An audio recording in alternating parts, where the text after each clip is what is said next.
Bjarki, hvernig var hérna tilfinningin þegar þú lagðist á koddann í gærkvöldi? Vá hvað var erfitt að sofna. Þetta var við vorum með skilin upp á baki í varnarleiknum og maður hugsaði bara hvernig maður getur bætt sig og hvernig maður getur komið betur í næsta leik. Það þýðir ekkert annað. Hvernig getur þú útskýrt þessa miklu breytingu á vörninni á milli leikja? Frábærir á móti Noregi heilt yfir, en einhvern veginn alveg á hælunum í gær. Lendum á móti klókar andstæðing og við erum að keyra upp hraðan líka. Í staðinn fyrir að þétta okkur saman, þá rauninni brotnum við bara. Allir missum tenginguna. Tilfinningin maður stendur einn og þá leikurinn auðveldur fyrir það.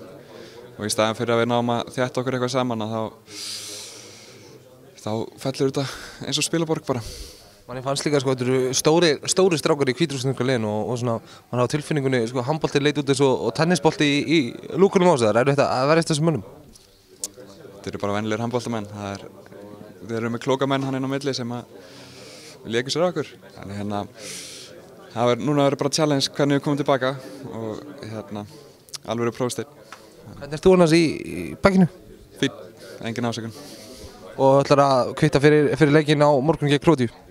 Já, það er bara, ég ger allt sem ég get.